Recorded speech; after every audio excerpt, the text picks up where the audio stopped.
Hey, Bass Geek here, and today the lake is on fire, but we're still looking for some big smallmouth.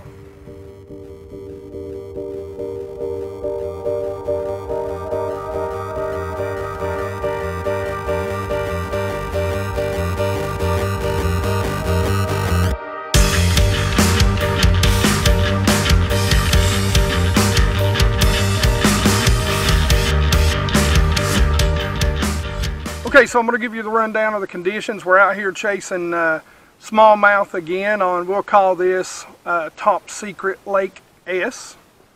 And, you know, so far today, again, you know, I'm really out here working this lake, putting in a lot of work on this lake, to learn this lake, to get better at this lake. This is one of the BFL lakes that we go to. It's one that we go to early in the season. It also produces some really good bags of smallmouth as the year goes on and into the winter.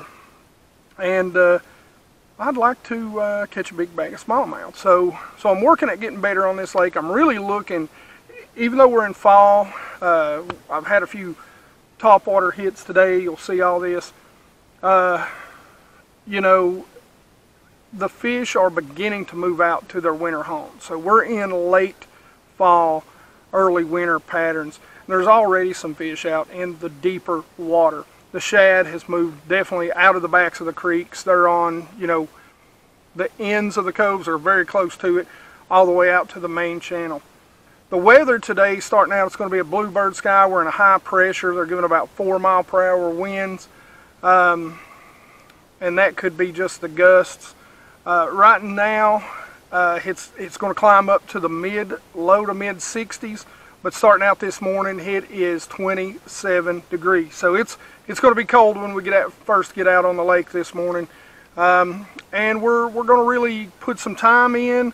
We're really going to do a lot more sonar, you know, looking, searching, finding areas that hold fish, hold a lot of bait fish than we are fishing today. And that's kind of what I've been doing on this lake the past 2-3 weeks. Really finding those areas and trying to figure out where the migration is coming from and going to on this lake. And you know, when you really try to learn a lake and get better at a lake, time on that lake, of course, and you know, electronics can really cut the curve down a whole lot. So let's see what we can figure out, and maybe we'll go catch a few bass today.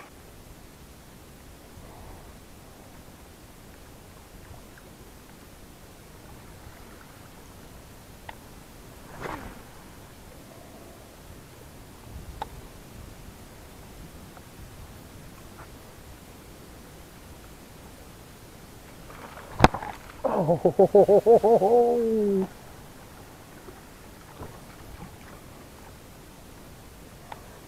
So after several other short strikes on several different topwaters, I decided to set that down, and what I decided to do was pick up a couple of different baits that I could work just subsurface.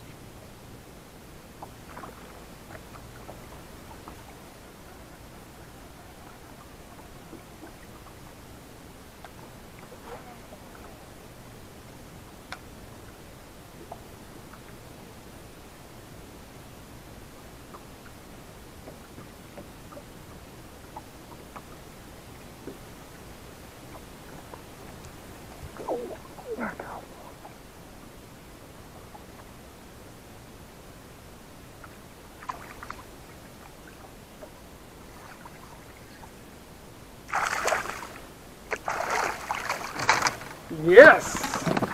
Look at the humpback on him.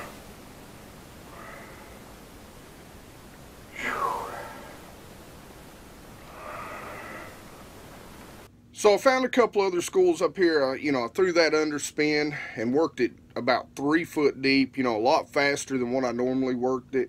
I had several other bites on it, but never could get another hookup. I didn't have a lot of time, so of course I wanted to go back to doing what I was setting out to do. I knew there were fish in this creek. I knew that there were several spots in this creek that I could come back to at later dates and catch fish. And that's really what I was doing on this day. Again, I was doing my homework for future days on the water. But I'm just trying to find those areas that have congregations, group of groups of bass that I can come back and use to my advantage later on. I know we all love to go fishing, and listen, I have a full-time job. I put in 80 hours just last week, and I know when we're out there on the water that we want to pick up those rods and reels. It was super hard for me to walk away or to boat away from these fish that were biting. But it is super, super important to put your homework in on your electronics. So it was getting really late, the temperature was dropping. I'd put in several hours of searching on my electronics, found a couple of good things, and I was close by to the dam later in the day with that riprap. Seems like those fish get a little more active, so I thought, hey, let's go down there. We'll actually see if we can put a couple more in the boat.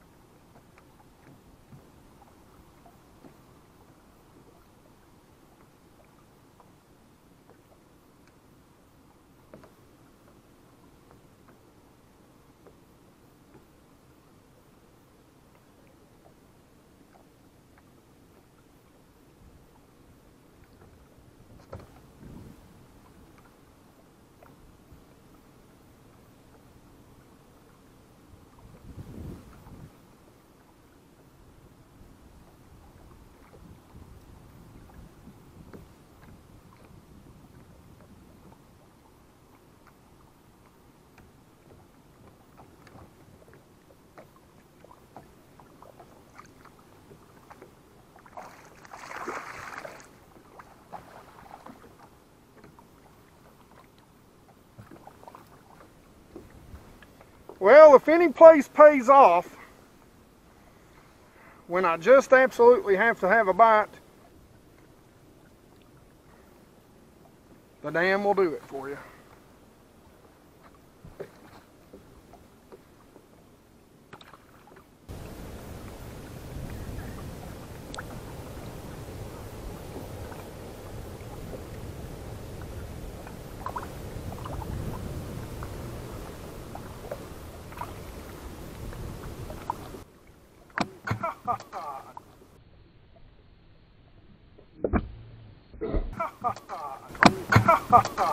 Damn.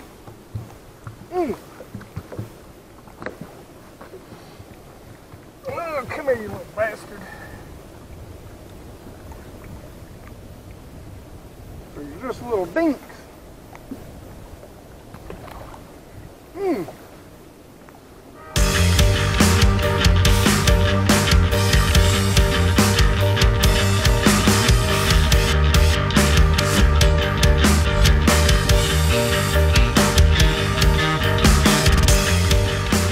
So it was actually a really productive day out on the water. You know, again, I really wasn't out there to go fishing. You know, we caught 3 here and there, that last little dink. Make sure the fish is laying on the deck before you reach out to grab it. That hook come out, shot right in my hand. Luckily, those drop heads don't have a super big barb on it, so it's pretty easy to get out. That could have been a lot worse. Let's say if it was a crankbait or something like that that had some trebles in it.